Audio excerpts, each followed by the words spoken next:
Sebetulnya itu apa sih kemauan kalian itu?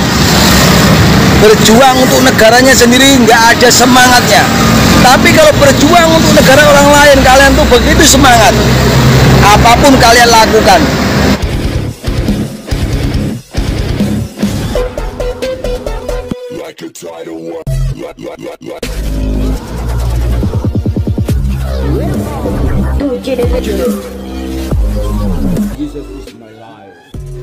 Shalom sahabat yang dikasihi Tuhan Yesus, puji Tuhan kita bertemu kembali dalam kasih-Nya. Ada sebuah pesan yang sangat menggugah hati saya dari seorang petani. Pesan petani ini adalah pesan kebangsaan yang membuat jiwa saya bergetar. Karena inilah yang terjadi sahabat. Saya senang sekali berbicara hal-hal yang seperti ini, apa yang kita lihat, apa yang kita rasakan, karena ini adalah sebuah fakta yang terjadi yang tidak bisa dibantah orang. Karena apa? Orang melihat dan orang merasakannya. Apa yang dikatakan Bapak petani tersebut? Yuk kita tonton videonya. Kalau disuruh demo untuk negara orang lain, mereka itu semangat, masanya banyak, semua orang ikut menyuarakan. Tapi kalau berjuang untuk negaranya sendiri, untuk membasmi para korupsi, untuk melawan para koruptor, untuk melawan para pengkhianat bangsa ini, Indonesia ini tidak ada yang peduli. Hanya petani dari Magelang yang peduli menyuarakan ini sendiri. Sebetulnya itu apa sih kemauan kalian itu? Berjuang untuk negaranya sendiri nggak ada semangatnya. Tapi kalau berjuang untuk negara orang lain, kalian tuh begitu semangat. Apapun kalian lakukan. Marilah kawan, kita sadar, sebelum kita memperbaiki negara orang lain, perbaikilah negara kita sendiri. Saya tidak bisa berkata apa lagi sahabat ya, karena memang ini fakta ya, inilah yang terjadi. Makanya ketika pemerintah kita itu menggelontorkan dananya sampai miliaran ke Palestina, saya adalah orang yang jujur menentang hal tersebut. Karena apa? Karena negeri kita ini juga masih membutuhkan bantuan dana, khususnya sandang pangan dan kehidupan lainnya, saudara.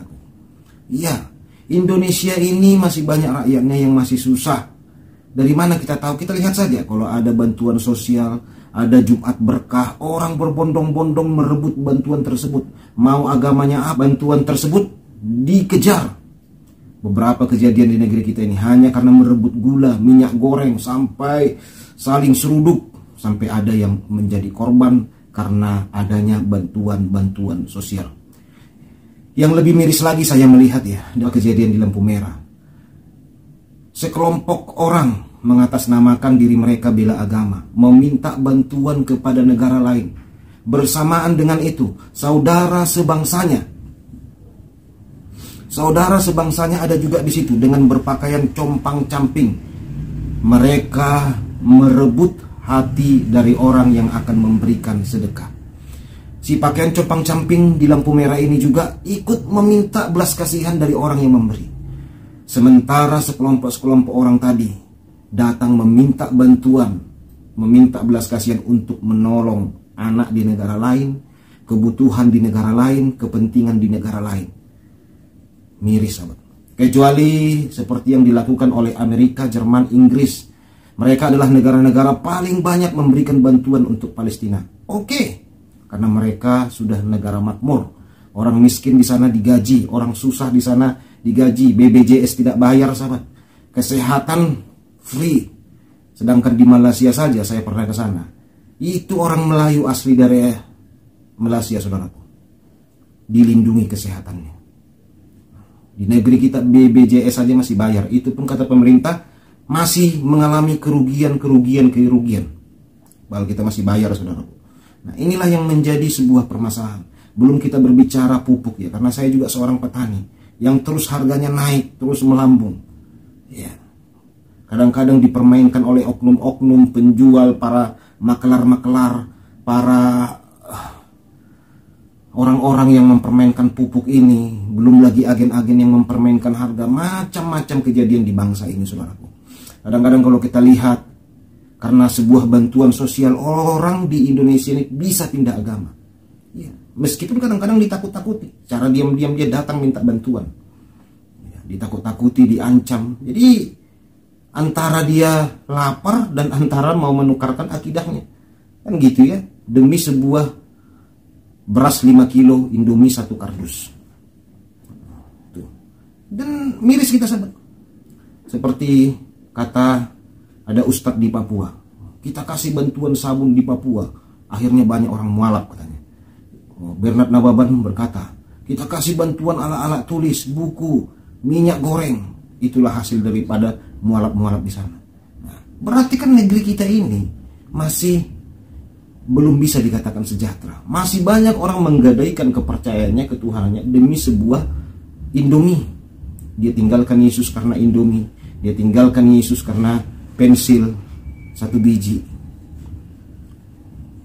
Mungkin saudara tahu ada di Facebook, pernah viral ya, satu keluarga menulis status, siapapun yang siap membantu kami siap pindah agama. Orang itu berjilbab saudaraku.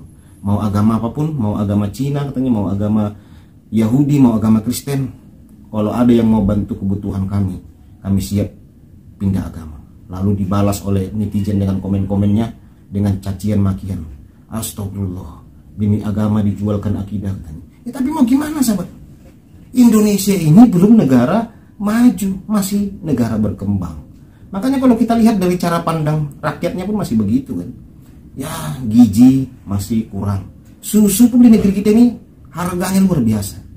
Sementara di negara-negara maju, susu untuk bayi itu diupayakan harus murah karena untuk kebutuhan generasi bangsa. Bayangkan saya punya anak bayi saudaraku, mau cari susu yang bermutu yang bagus itu 400.000. Itu pun 3 minggu udah habis. Bisa 500.000 sahabat. Kalau mau murah ya SGM lah. Lebih banyak gulanya daripada susunya kata orang ya. Ini kata orang. Kita nggak tahu kalau mau murah. Nah, itulah yang terjadi sahabat yang terkasih. Jadi apa yang disampaikan Bapak ini ya, kiranya menjadi cambukan besar buat pemerintah kita. Bagaimana pemerintah kita sering kita lihat kalau ada Palestina Israel, wah langsung cepat ini, bahkan berikan bantuan, bangun rumah sakit. Di sementara di Indonesia pun masih kekurangan rumah sakit gratis. Ya, Indonesia ini masih kekurangan rumah sakit gratis sahabat. Masih mahal rumah sakit di negeri kita ini meskipun pakai BPJS. Sementara kita bantuan untuk rumah sakit di Palestina gratis, belum kebutuhan anak-anak gratis. Saya melihat mantan presiden kita Yusuf Kala memberikan bantuan yang berluber-luber kepada Afghanistan, di Afghanistan, kepada orang-orang Afghanistan. Nah itu yang terjadi saudaraku. Anak-anak sekolah di Afghanistan itu ada videonya ya, bagaimana Yusuf Kala berikan bantuan buat anak-anak sekolah di Afghanistan. Nah sementara di negeri kita masih banyak anak-anak berjuang, bahkan ada yang tidak sekolah. Ya seperti saya sendiri, pada masa kecil saya kerja dulu saudaraku baru berangkat ke sekolah. Masih banyak itu di kampung begitu saudaraku. Tukang deres karet, jam 5 pagi menderes karet dia, tengah 6 pulang dari menderes karet, jam 7 sekolah. Kerja dulu, menderes karet dulu atau ke ladang dulu baru boleh berangkat ke sekolah karena susahnya ekonomi. Belum lagi jalan-jalan saudaraku di negeri kita ini yang masih perlu banyak pembenahan. Jalan tol saja kalau kita lihat ya, Lampung Palembang itu jalan tol berapa kali orang kecelakaan di situ, banyak lubang. Jalan tol saja berlubang di negeri kita ini sahabat. Saya pernah bikin videonya itu. Pak Jokowi lihat ini jalan tol berlubang semua jalan tolnya, saya bilang gitu ya. Sampai ada mobil yang pecah ban. Jalan tol saja berlubang, gimana jalan umum? Jalan tol saja bikin kecelakaan karena besar-besar sekali lubangnya. Nggak tahu sekarang ya, tol Palembang Lampung itu. Waktu saya lewat di sana parah sahabat. Saya tanyalah pengurus tolnya, kenapa nggak diperbaiki itu Pak? Ngeri itu, apalagi malam-malam, karena orang Indonesia kebiasaannya kalau lewat tol itu pasti ngebut kan, pasti ngebut. Rupanya ada lubang mendadak. Apa kata petugas tol ini? Kekurangan dana katanya. Bayangkan rakyat sendiri kecelakaan di jalan tolnya. Yaitu saudara yang terkasih, pesan kebangsaan dari Bapak Petani ini cukup keren, luar biasa. Ya, saya berdoa kiranya Bapak Petani ini adalah seorang anak Tuhan ya, yang sangat peduli dengan kebangsaan, dengan kenegaraan.